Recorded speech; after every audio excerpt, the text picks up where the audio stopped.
So let's talk about Oasis. Here's a band that literally defined a generation with these absolutely monumental anthems. But the one thing everyone really remembers? The epic, non-stop feud between the two brothers right at its heart. And then bam! This message drops from Noel Gallagher, the chief songwriter. Just like that, I simply could not go on working with Liam a day longer. I mean, can you even imagine? That one sentence, posted online after a backstage blow-up in Paris, just ended one of the biggest bands on the entire planet. But fast forward 15 years, and the thing nobody, and I mean nobody, thought would ever happen, happened. They announced a reunion. And not just any reunion. We're talking a colossal, globe-trotting tour. The shockwaves were insane. Tickets, gone. Stadiums around the world sold out in minutes. Just unbelievable. So you gotta ask, right? What on earth happened in those 15 years? To really get why this reunion is such a big deal, we have to go back. We need to look at that dizzying rise, the spectacular fall, and that fiery, complicated relationship that was always at the center of Oasis. All right, let's jump back to the beginning. The whole story kicks off in the working-class suburbs of Manchester, England. This is where you find two brothers, Noel and Liam Gallagher, who had this massive dream: escape their normal lives and basically conquer the entire world. What made Oasis so incredible was this kind of split personality. On one hand, they were just pure working-class authentic. They looked like the kids in the crowd, the windbreakers, the jerseys, the look. But then you'd listen to the music, and it was on another planet. Noel was channeling the songwriting genius of the Beatles, no question. And Liam, he had that snarling, don't-care attitude of John Lennon. It was this perfect mix of the street and the stratosphere. And their rise wasn't just fast, it was like a rocket ship. Seriously, think about this timeline. 1994, their first album, Definitely Maybe, just smashes all the records for a debut in the UK. A single year later, What's the Story? Morning Glory comes out, and they go global. And then by 96, just 2 years in, they're playing Knebworth. It's just wild. Okay, let's just sit with that number for a second.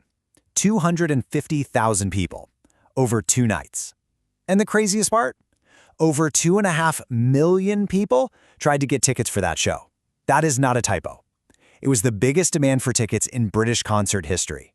This wasn't just a gig, you guys. This was a cultural moment. This was like they were being crowned kings. And the reason for all this? The songs.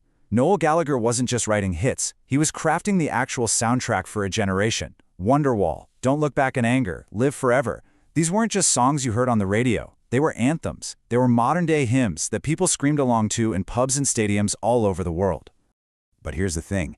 Even at the absolute peak of their powers, when they were on top of the world, the cracks were starting to show. That infamous feud was always just bubbling right under the surface, and it was threatening to bring the whole thing crashing down. If you really want to understand Oasis from a critic's point of view, you have to see them as two essential halves.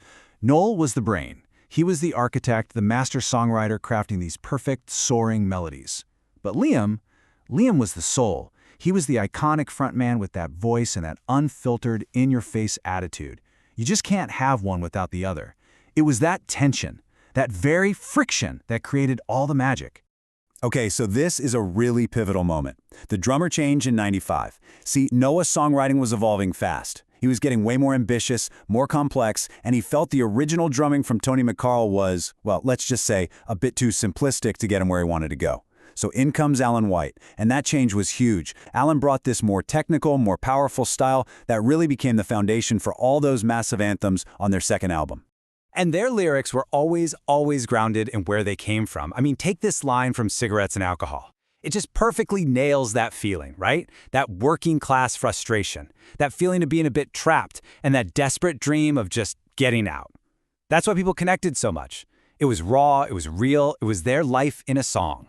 Then, in 1999, things really started to shift. The two other founding members, Bonehead and Giggsy, they left the band.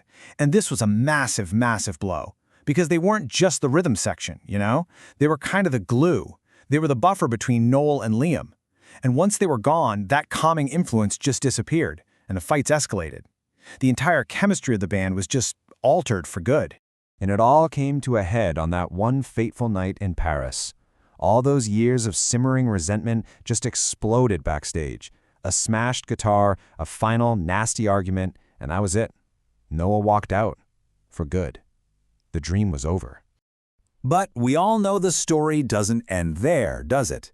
For 15 long years, a reunion was the stuff of fantasy. I mean, it seemed completely, totally impossible. But then, 2025 rolls around, and the impossible, well, it happened.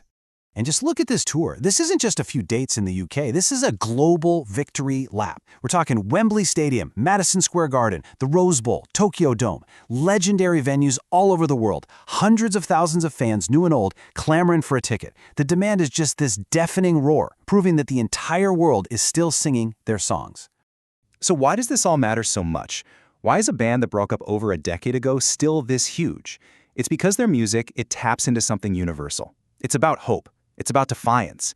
It's about that deep down feeling of wanting a better life. And that feeling, it never gets old. It's why kids who weren't even born when Wonderwall came out are screaming every single word at their shows today. Which brings us to the big question, the one every single fan is asking. Is this it? Is this the big, triumphant victory lap, a chance to finally say a proper goodbye? Or, in the most turbulent, brilliant, and unpredictable story in rock and roll, could there still be one more chapter left to be written?